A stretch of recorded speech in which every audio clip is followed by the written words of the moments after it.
What is up, everybody? Your boy, SEC Football Tube, back with another live stream today of the SECFT Sports Show. And this one's going to be a very fun episode. This is a topic that I've wanted to discuss pretty much all off season long, really.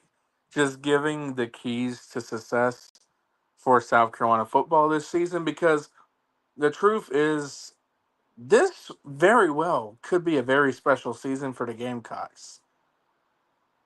However, I think there are things that must happen, and I mean must happen for the Gamecocks to reach their goal this year. And the team's already said what their goal is. It's to make the college football playoffs and even Atlanta. That's their goal. And that's actually the expectation and the goal of a lot of Carolina fans as well. A lot of fans really feel this team is more than capable of making the college football playoff, despite the departures and despite some other things.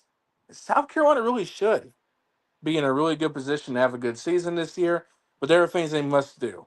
They must do if they are going to break through and get to where they want to be. But anyways, I hope everyone's having a good night tonight. It's going to be a good show tonight. It's going to be a good show tonight. Anyways, we're going to begin. I want to begin with this before anything else. South Carolina apparently hired Jeff Collins in a defensive role here in South Carolina. And I want to give my thoughts about that real quick. If you can't tell by my tone, I don't really understand this very much. And I really hope to God that he's not in charge of really anything important. Because here's the unfortunate thing about Jeff Collins. He's not really a proven winner. At least he did terrible at Georgia Tech. What, he won 3 games a year in his entire time at Georgia Tech. He goes on to be a DC at North Carolina, the other Carolina, Carolina Junior. The worst defense I've seen in Chapel Hill in God knows how long. And now he's got a defensive. He's an analyst, to be fair. So I don't think he's gonna have a. He's really gonna have much of what goes of a role at what goes down on the field, and thank God for that. But I still, also some attitude rumors apparently with him too from his time at Georgia Tech. He's not really that much of a guy that I really like to have around because of some of the attitude problems apparently he's had. But I mean, again, I'm not a big fan of Jeff Collins, but it is what it is. I mean, I don't think it's going to impact anything very much. So I don't think anyone needs to.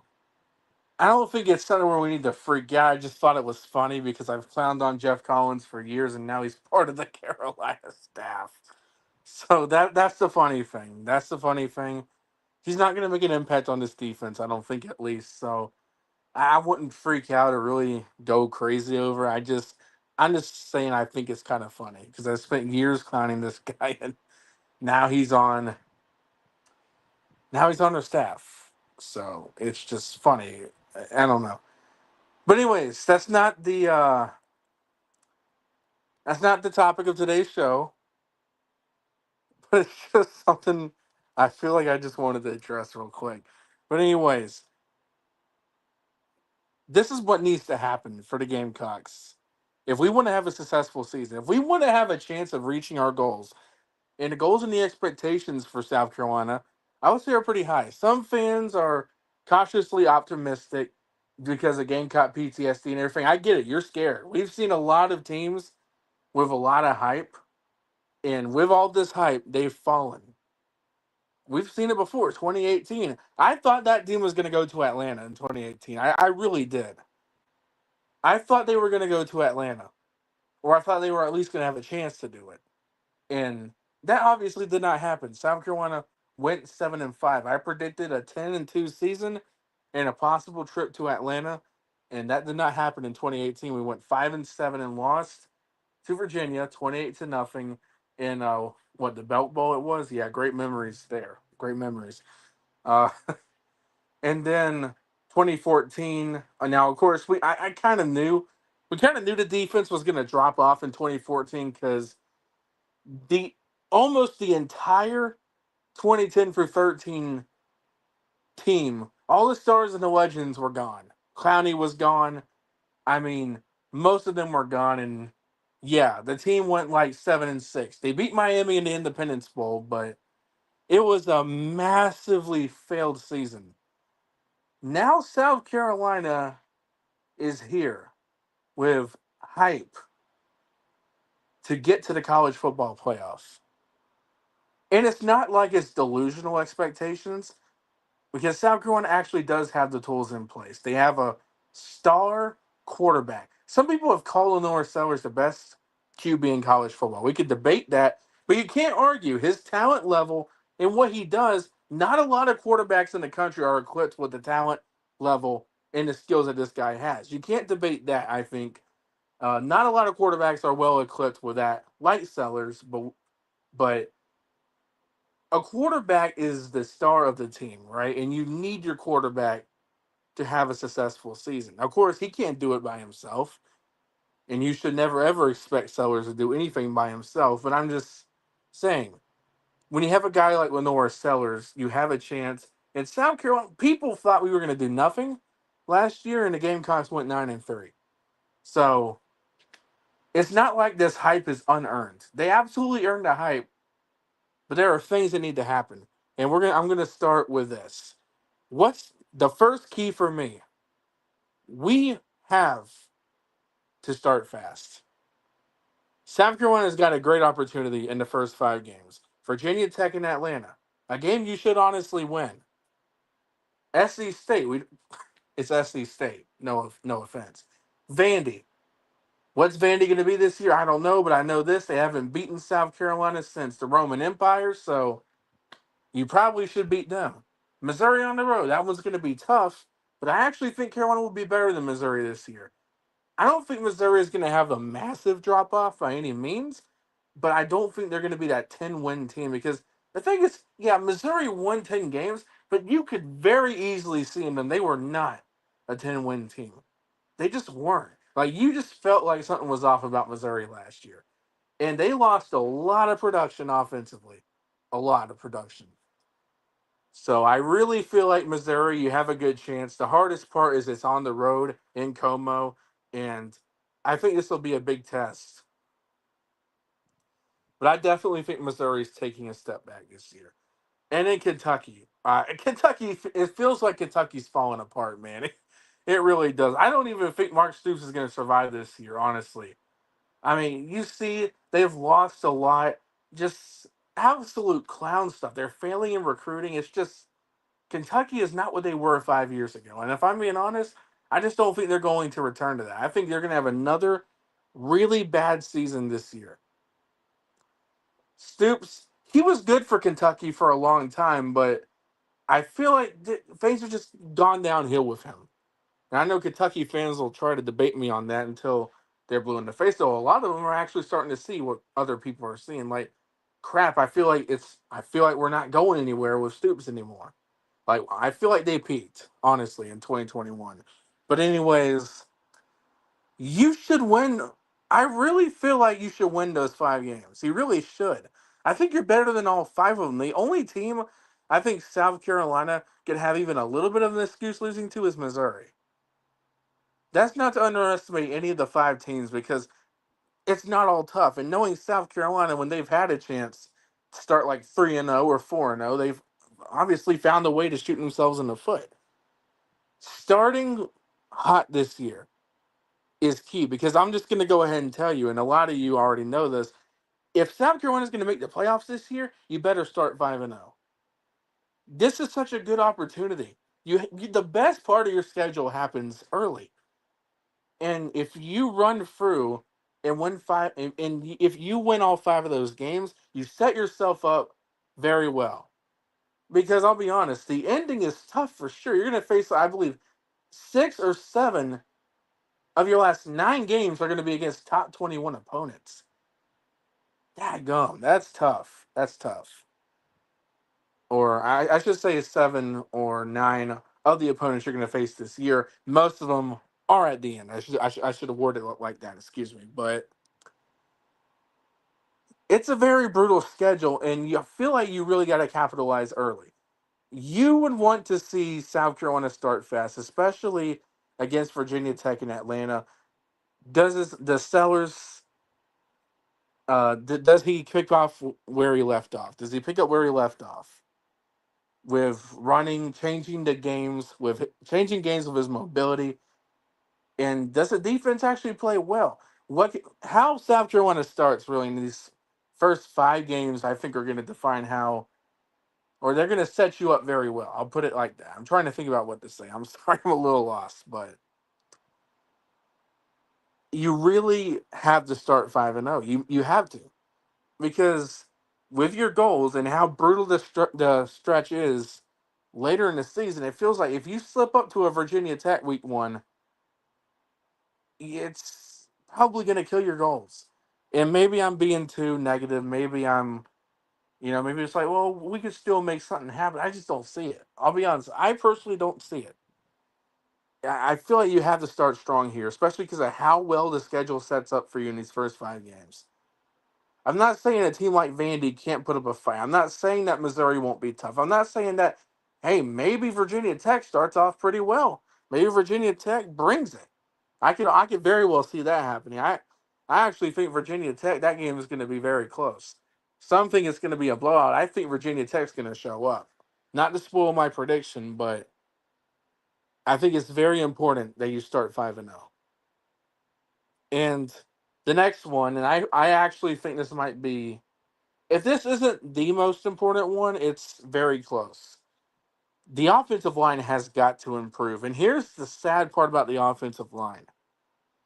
Every single year we tell ourselves this, it can't get worse, right? It's got to be better.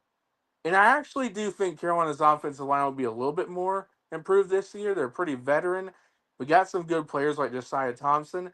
The problem is, last year and for every year the Shane Beamer era, they've just been consistently bad, and there hasn't been much improvement. Think about it. Outside of 2 games last year, I think it was A&M and Vandy, they were giving up like 3 and 4 sacks a game. 3 to 4 sacks a game. And the truth is, as good as Sellers is, as elusive as he is, as good as he is evading pressure and turning up big plays with his legs, you have to protect him to allow him to make more of those plays. Because here's the other thing about Lenora Sellers. As good and elusive as he is, most of the mistakes he made came when he was under pressure. The interceptions, the fumbles, when he's scrambling, when he doesn't have 2 or 3 seconds to think before, bam, there's some dude in his face. You've got to give him time. You've got to give Lenora Sellers time. Give him time and allow for a running game too. Whoever the running back's going to be this year. Good offensive line play is something we really, really need here in Columbia.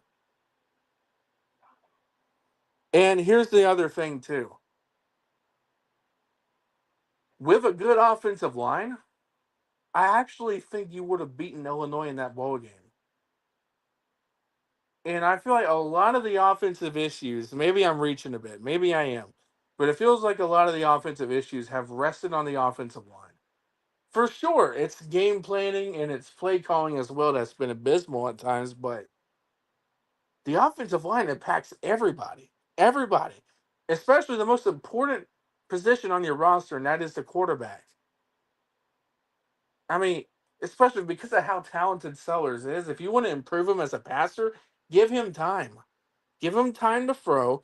Give him time to escape. And the thing is, yeah, we've seen Lenora Sellers be elusive and incredible when he's under pressure.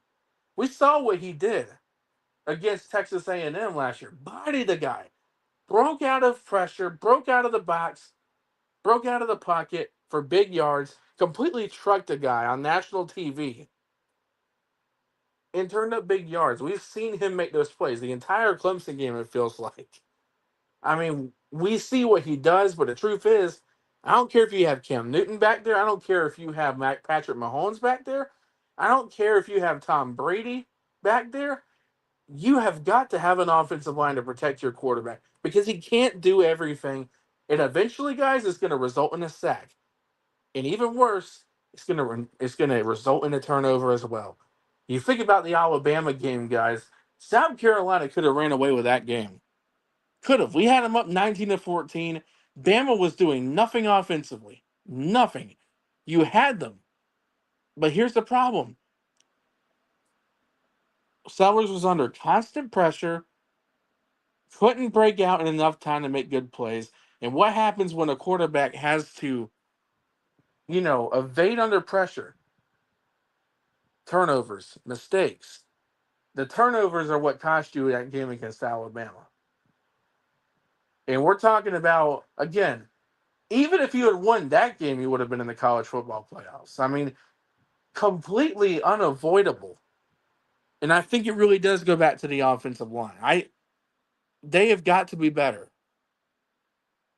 For the sake of protecting Sellers and allowing him to make good plays and allowing him to improve as a passer, the offensive line's got to step up, guys. And for God's sakes, the fact that there's been no improvement since Beamer's been here at the offensive line. I'm not saying anything about Beamer when I say this, but there's been little to no improvements of the offensive line. They've gotten bad every year. How much sacks did they give up as a total last year? 41? Did I read that right? You can't do that. Can't do that. Because last year's goals, what you were capable of doing last year was so much more. You could have reached Atlanta. You could have made the playoffs.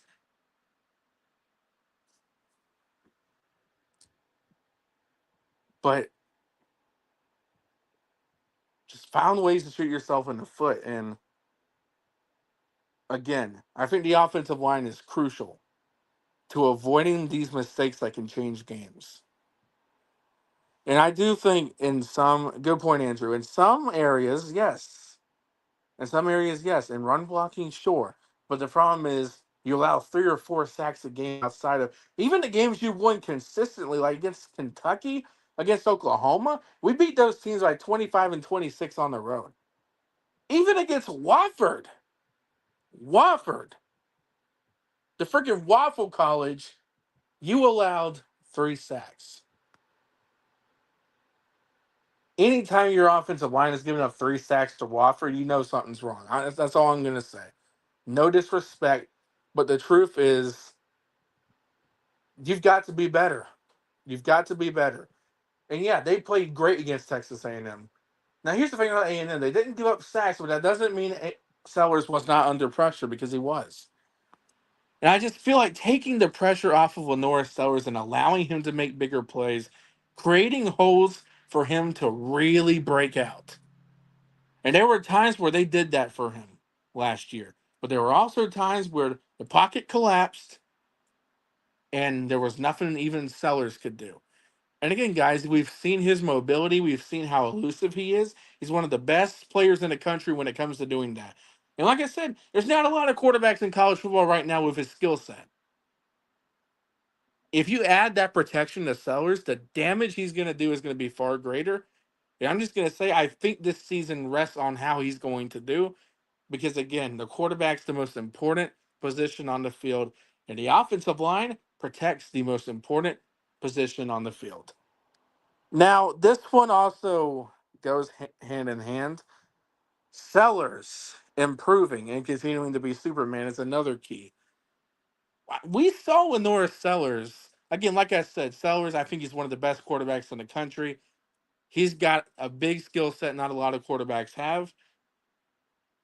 And then we saw him grow up and improve throughout the season. We saw the weakness and the youngness at times too when he, lost the football a lot and was turning the ball over. But we saw the raw talent, the ability and the raw talent that every coach desires to have on their roster. That's what Lenora Sellers possesses. And he was growing up. He was doing better under pressure. He was doing better in the pocket. He was actually making better throws, and he seemed more comfortable. And you could really tell he was growing and maturing right before our eyes, and it was beautiful. And we saw how that paid off for us in the Clemson game, in the A&M game, and even in the Missouri game.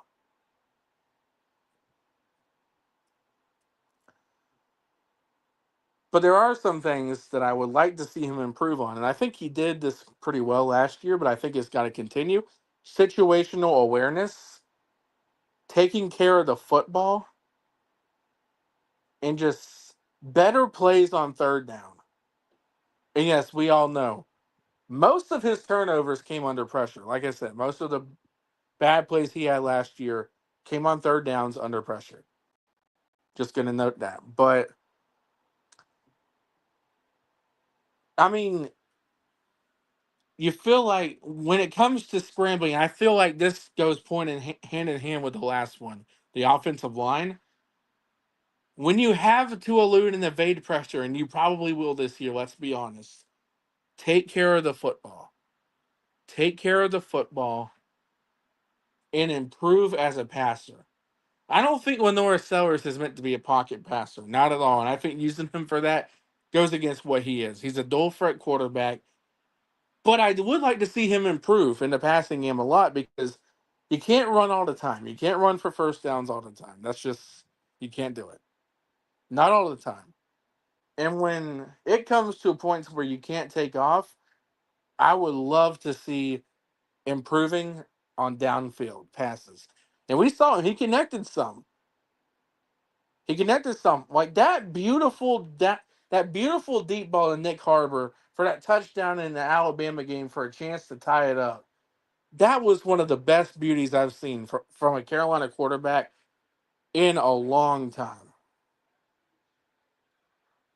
I would like to see him improve on accuracy. I would like to see him improve in the pocket a little bit and just continue to be Superman. Continue to find ways to make plays with your legs. Continue to be a game changer because there were times where Sellers and what he did changed the game. Again, the Clemson game last year, a prime example of that. And we saw what we saw in the Clemson game, but we also sadly saw what we saw in the Alabama game and the Illinois game, where we saw the heroicness of Lenore Sellers on third down. What was it, 3rd and 16 against Clemson?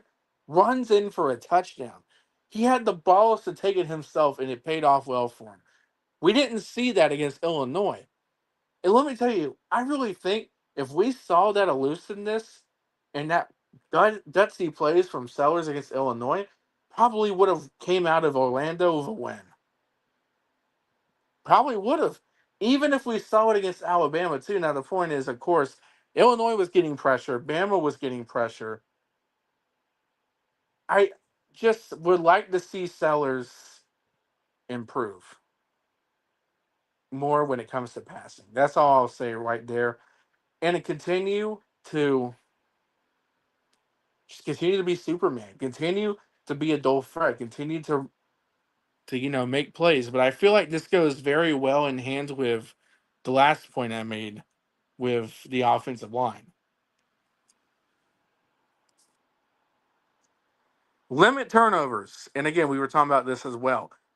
Turnovers cost you against Alabama. They cost you in some games. Now, I'll be honest, you were lucky. You were very lucky to get out of Clemson with a win last year with 3 turnovers. And again, this is one thing that Sellers really needs to improve on. Aside from passing, I'd love to see him improve with, ball security, taking care of the football, and limiting turnovers. And he's made a lot of very close to being turnover plays, if you know what I mean, like turnover worthy plays. A lot of risks, a lot of risks. And again, I mean, with an offensive line like what you had last year, where you had to run for your life every single every single play, it feels like.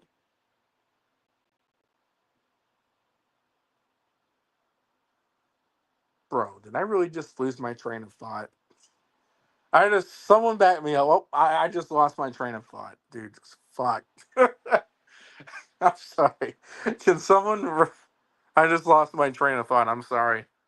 I was focusing on something real quick and just completely forgot what I was talking about. I think it was like just limiting the turnovers because again, I like to see Norris improve as a passer, but also ball security, the fumbles, the interceptions, the very risky plays, and even with the running back, running for his life every play. Yes, thank you, thank you, thank you. Where Sellers was running for his life every play, and the fact is, those produce turnovers because when you're a quarterback, and I was a part of a football team. I was not a quarterback, but I had friends who were, and they've even told me this. When you don't have but a couple seconds before an offensive line, defensive lineman. I see the comments about the offensive line and just say that, but when you don't have a couple seconds before the defensive lineman is in your face, you're gonna freak out, bro. You're gonna make rash decisions. You're gonna think, "Oh my God, how can I do it?" And you're gonna act on pure impulse. And I think this goes hand in hand with the offensive line as well. Protect the running back, protect the quarterback, and just limit the turnovers. Because I'm gonna share you a little secret, guys. Protecting the quarterback is a great way to limiting these turnovers under pressure. Just a thought, just a thought, just saying, just something you might want to consider. But we also saw some fumbles that killed momentum and some interceptions that killed momentum. Limiting these turnovers, especially in the big games you have. Think about the big games we have, guys. Virginia Tech, well, I mean, you can debate whether that's a big game, but the truth is, I can see a scenario where if you turn the ball over a lot in that game, Virginia Tech could have you. They could have you. Missouri, when you think about teams like LSU on the road, Texas A&M on the road, Bama and Oklahoma at home, Ole Miss on the road, Clemson at home. Like these are games where you are going to have to protect Sellers because you're going to need Lenore Sellers to win those games as well. And as good as the offense was at times last year, you got to look. The offense did a lot of good, at least Lenore Sellers did, at least in the Clemson game. But let's not forget why the biggest reason why we won that game against Clemson. Demetrius Knight decided to be a hero when Clemson was driving down the field and got the interception. And the defense also, Kyle Kennard got a sack, and then we had an interception in the Missouri game to end it. So the defense has got to step up as well. But you're just going to need your offensive line in these big games because I really feel like the potential on this offense is really well. I think this is the best offensive line we've had in Columbia under Shane Beamer.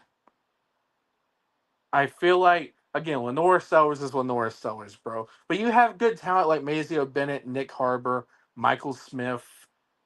Uh, Even if it's not Rasul Fajon, if it's not him, then it's going to be as Isaiah Augustove or someone else.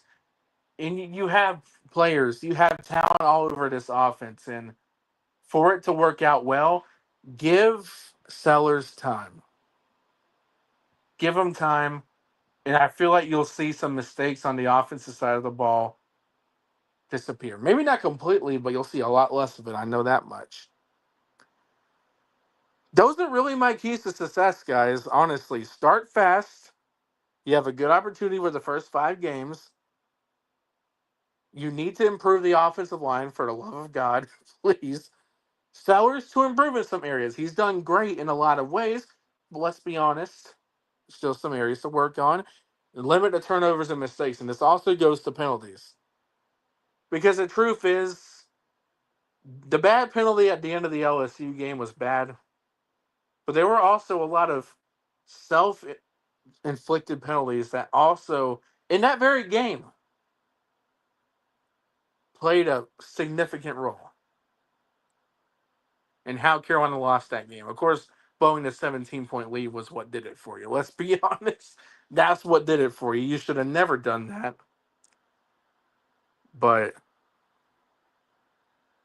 Yeah, just tell me what. Let me know, guys. What are your keys? Let me know in the comment section. What are your keys to success for the Gamecocks this year? If South Carolina wants to make the college football playoff, which is their goal for the season, what do they have to do? I feel like I could have explained all this a little bit better, but I did my best. I did my best to explain this the best I could. So hopefully you guys enjoyed it. But yeah, I would like to see Sellers improve when it comes to passing a little bit. We saw him do well, but there are instances where he's a little too accurate for his own good and a little too inaccurate for his own good and a little bit inconsistent. The inconsistencies as well with Norris Sellers, I think, need to improve because there are times when he looks like a legend, but there are also times when he looks lost and confused. And I think that those things are going to balance out this year. I think you're going to see a lot more of the Lenore Sellers that knows what he's doing and will change games. But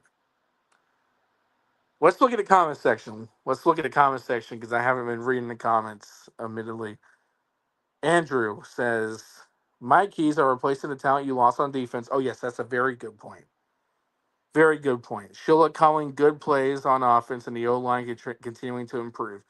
Shula's play calling will be huge, in my opinion. Absolutely, without a doubt. Without a doubt. Absolutely. Very well said, man. Very well said. When it comes to the defense, if I'm being honest with you about the defense for a second, the truth is we lost quite a bit, but I really just don't think it's that bad. I don't think it's as bad as some people are making it out to be. Because you still have guys like Brian Thomas Jr., you still have Dylan Stewart. You still have Jelon Kilgore. You still have guys like Vicari Swain, Judge Collier. You have guys like Brandon Sissy. You have guys like there are a couple on I think it's Nick Barrett as well, Fred Johnson. You have new guys too. You brought in some new players too. So I feel like there's still talent on this defense, but the truth is you did lose a lot. TJ Sanders, Tonka Hemingway, Kyle Kennard, Boogie Huntley. Those aren't easy to replace. But I do think Brian Thomas Jr. is going to be I think he's going to be him and Dylan Stewart are going to steal the show. I think this year when it comes to defense. All right, Gavin Marshall with his keys says my keys are about winning everything you said, but my keys win the games you're supposed to win, absolutely, especially in the first 5 games. Stay healthy, yes, that's a very important one. Continue the trend of winning on the road more than once. Those are actually very good keys. Very good keys. Very good keys. And yeah, they're all important to having a big season. South Carolina did pretty well on the road this year, guys.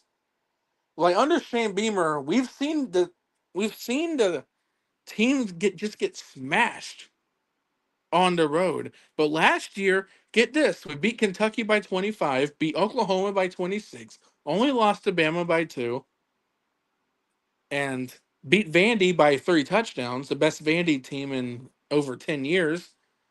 And now this was not an SEC game, but still, you beat Clemson on the road uh, in Williams-Brice North. So that was a really what you did. You made huge amends, I think, when it comes to road games last year. Uh, and honorable mentions: make the textbook field goals. Yes, yes, because let's be honest, the game against LSU and Bama could have also came down to Alex Herrera, and he missed them. And I'm not saying that to dog on Herrera. I'm not saying that to put a player down, but I am saying the LSU game. If you tied that, you want me to be honest, guys? You could have tied that game.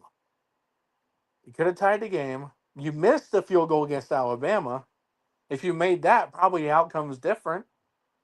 There were big moments last year in the 2 games that had you won would have changed your entire season. And we didn't capitalize on that. So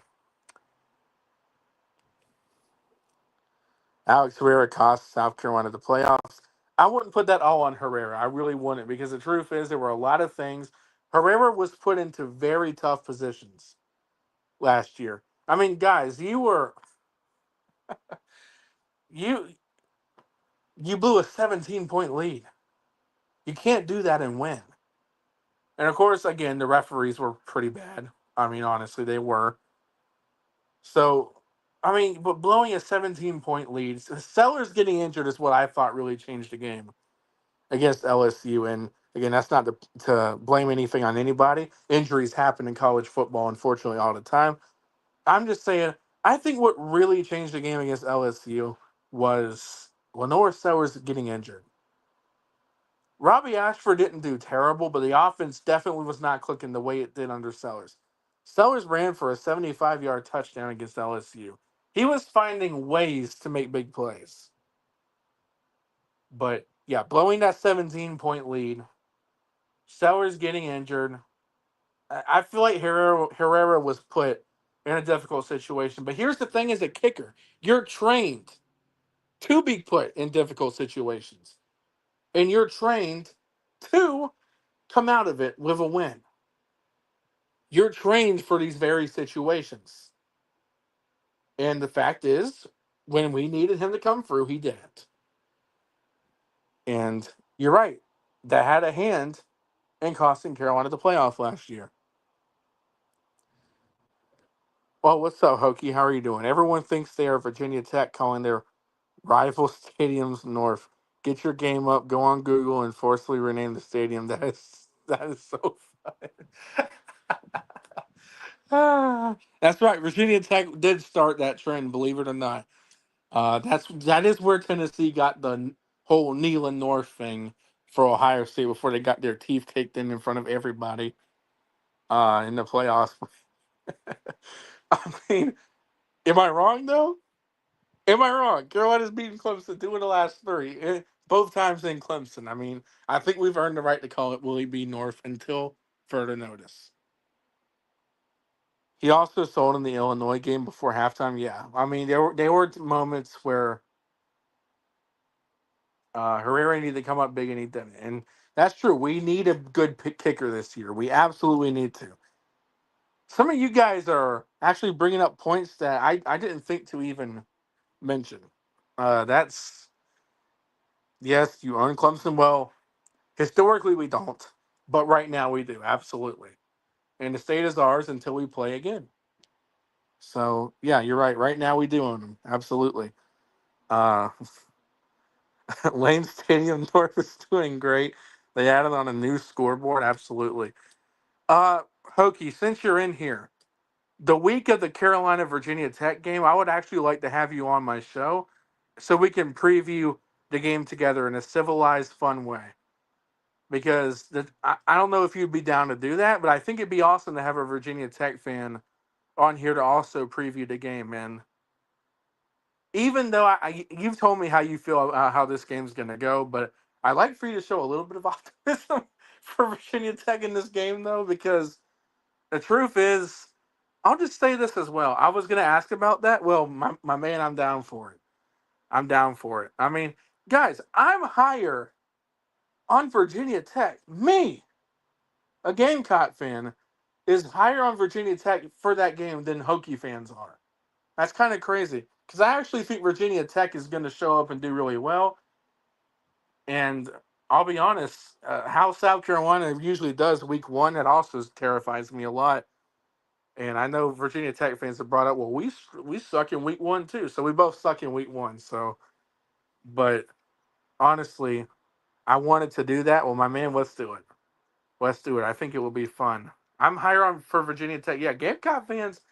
Of course, you have your Gamecock burner accounts and trolls who are saying, "Oh, no chance. We're gonna smash Virginia Tech in serious."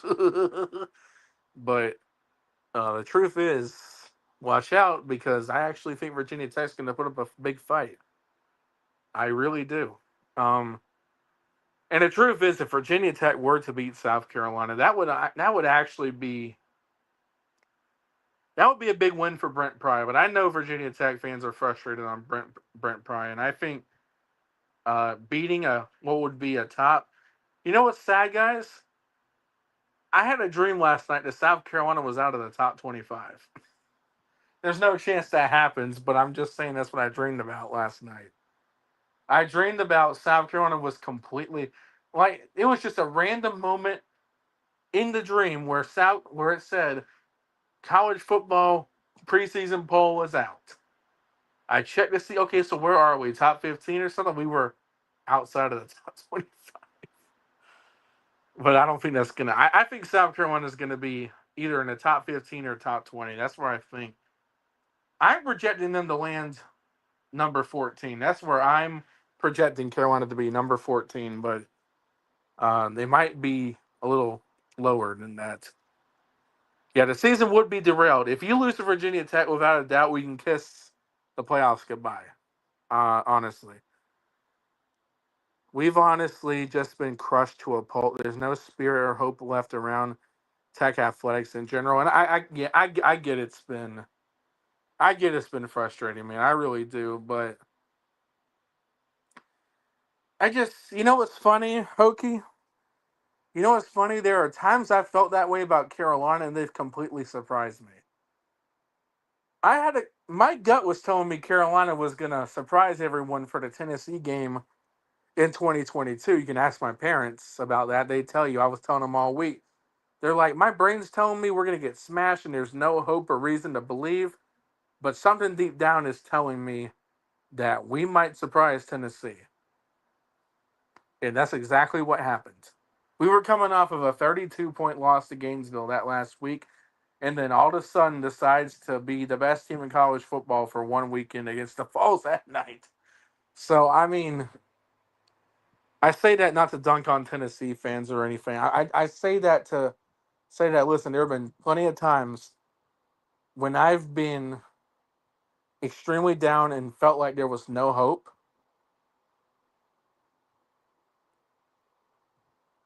And then South Carolina came out and just gave me hope. It happens for a lot of teams too. There, for some reason, when you're down and you have no hope, that's when your team responds. I don't know why that's just how it happens sometimes, man.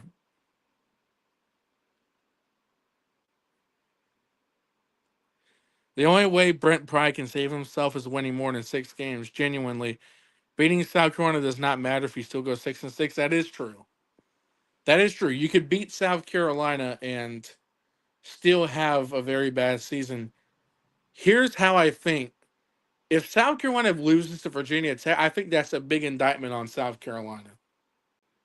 That, oh shoot, maybe Carolina's not as good as we thought they were. Maybe I feel like that's gonna be the talking point if that happens. My brain keeps trying to give me hope. That might be your gut secretly telling you something. Take it from me. There are times when I had no reason to hope, but I still had something trying to convince me, bro, we're gonna win, we're gonna win, we're gonna win. And I kept ignoring it, and surely they won. So, uh, yeah, but you guys are gonna find out my prediction in a couple weeks because sometime in August, me and Gavin are gonna come up here. I'm gonna give my season prediction, and he's gonna give his. Uh, just like we did last year. Just like we did last year.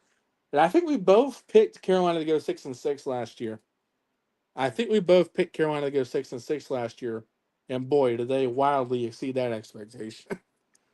I did not expect, at least in the offseason, I did not expect in my wildest dreams to see Carolina, especially leaving that Old Dominion game, go 9-3. That was a pleasant surprise. While they could have done a lot more with their season.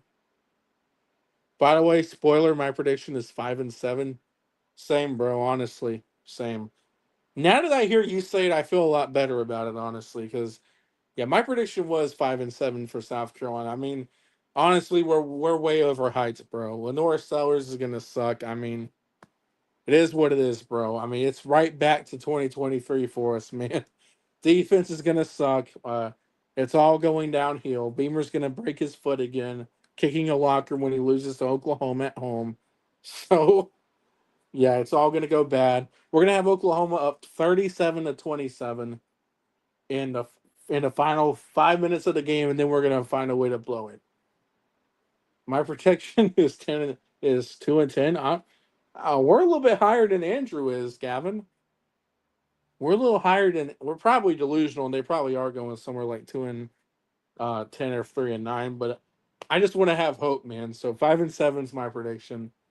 Who do I think Carolina beats to go 5-7?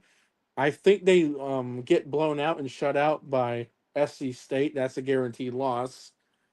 I think we beat LSU by 32 points. I think we beat Texas A&M by at least 50. We beat Clemson by at least 60. Let's see, that's 3, so we need 2 more. I think we beat Ole Miss by at least 40. And we who else did we beat? Oh yeah, we beat Vandy because we always beat Vandy. So there, that's my 5. That's my season prediction for y'all. You're welcome. You're welcome.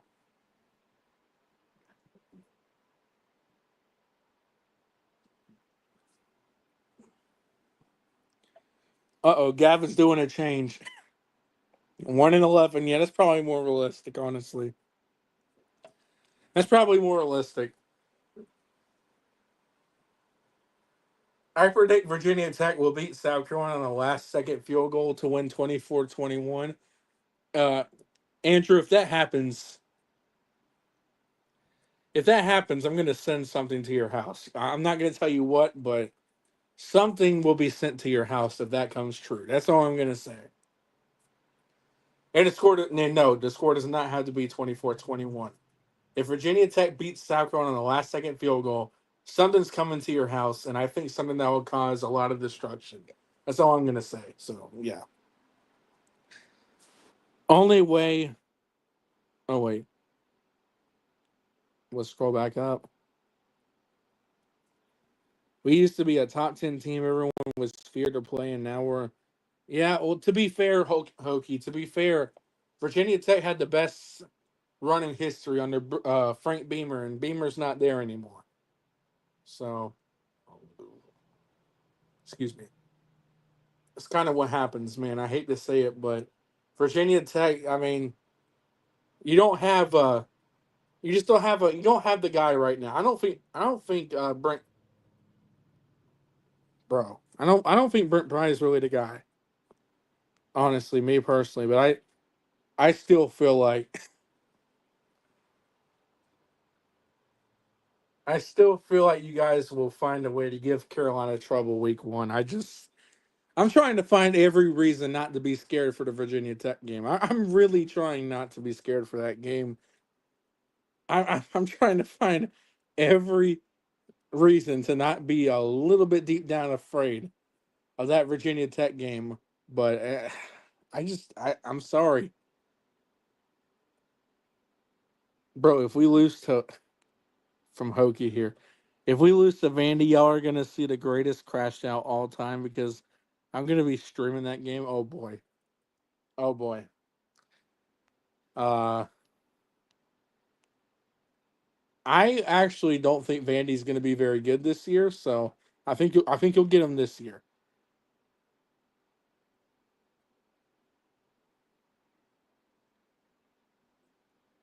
What's up, Wolverine? He says South Carolina will beat Virginia Tech. Y'all have more talent than them. Well, Georgia had more talent than South Carolina in 2019, and South Carolina beat them in double overtime. So that doesn't always matter, but I do see what you're saying. Uh, there have been plenty of times where Tennessee in 22, sir, had more talent than South Carolina did, and South Carolina still managed to crush them in front of everybody. So that doesn't really matter, unfortunately, but I do see what you're saying. And yes, on paper, Carolina should win. They should win on paper, though the spread has went down. I think Carolina was a 9.5 point favorite. Now they're down to being an 8 point favorite. So the spread is lowering and more money is coming in on Virginia Tech. So obviously some people are seeing something. And I'm not the only one that's having this feeling like, Virginia Tech might actually kind of, get South Carolina. I mean, because who knows? It just who knows. What's up, Calvary Baptist Church Ministry? How you doing, sir? Good to see you. Fun fact: Auburn and Vandy all-time series.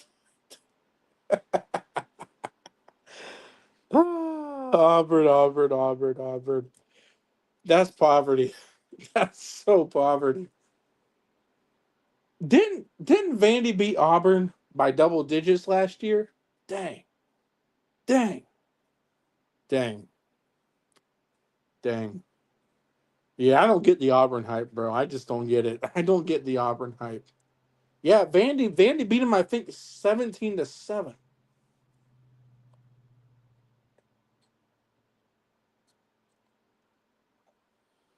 I'll be honest, I don't know anything about the state of college football, so I couldn't give any advice or an accurate. Fair enough. Fair enough.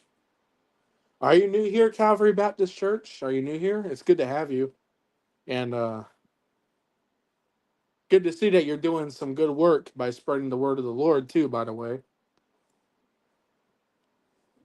That gives me instant respect for you, sir. Their coach plays too much golf. Can you tell me what these teams have in common? Auburn, Cal, Stanford, and Virginia. They all suck. They all suck is probably they suck. There is something that that they all suck and or they probably have losing records or tied records to Vanderbilt. For Pride beating South Carolina could be a landmark. Win or lose, just raise out. Oh my God, bro, Keelan. Bro, no way. I haven't seen you in years, dude. I have not seen you in years. Bro, how you been, brother? I have not seen you in a very long time. So, guys, some of you might remember that's Sports and Weather Alert. That's who that is. Sports and Weather Alert. That's awesome. I have not seen you in a while. I hope you've been well, bro. I hope you've been well. It's good to see you. All those teams have yet to have a season with 7 or more wins this decade. That is so bad. That is so bad. Oh gosh, that is so bad.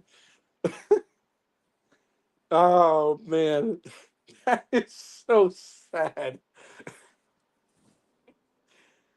Yet to have a season with 7 or more wins this decade. That is sad. That Auburn is in that list. Good Lord.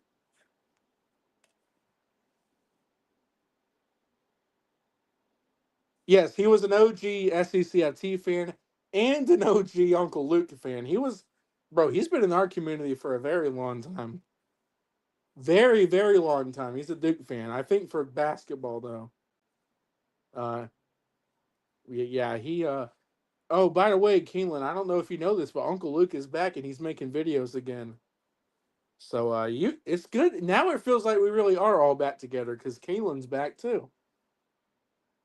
It's good to see you though, man. This genuinely gives me feelings of the North Carolina game.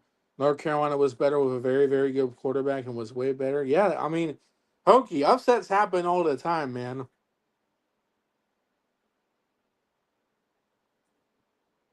Upsets happen all the time. You know that it's part of the sport.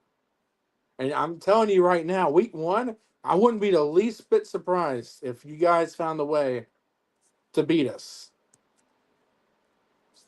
Yes, that's who he is. I still, I still, I still love Duke basketball. I hate that we lost in the Final Four. We choked so bad, yeah, dude. I don't know how y'all managed to do that, but yeah, yeah, yeah, y'all choked the game. Yeah, yeah. I watch Uncle Luke's videos. Oh yeah.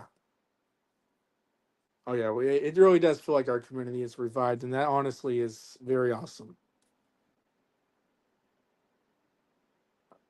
I thought Auburn had one in 2020. No, no, no, no, no, no. They did not win 7 games in 2020.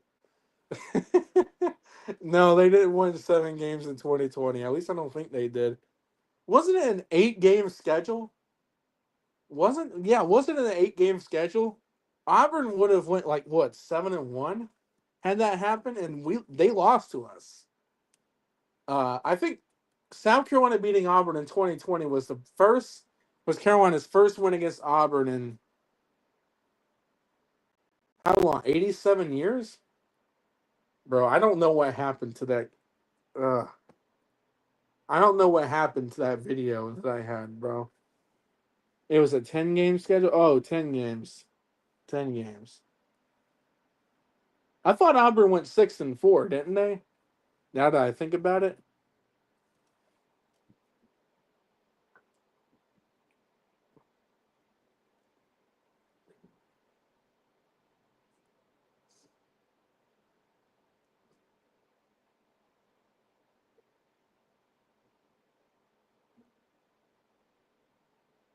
That was the first time South Carolina beat Auburn since, 87 years. Yep.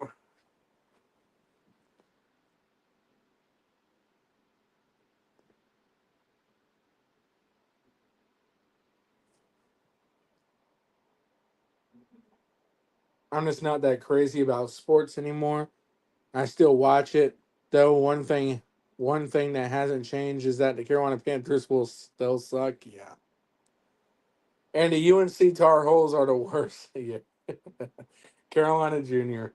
Carolina Junior. Yep. Yep. Carolina Junior.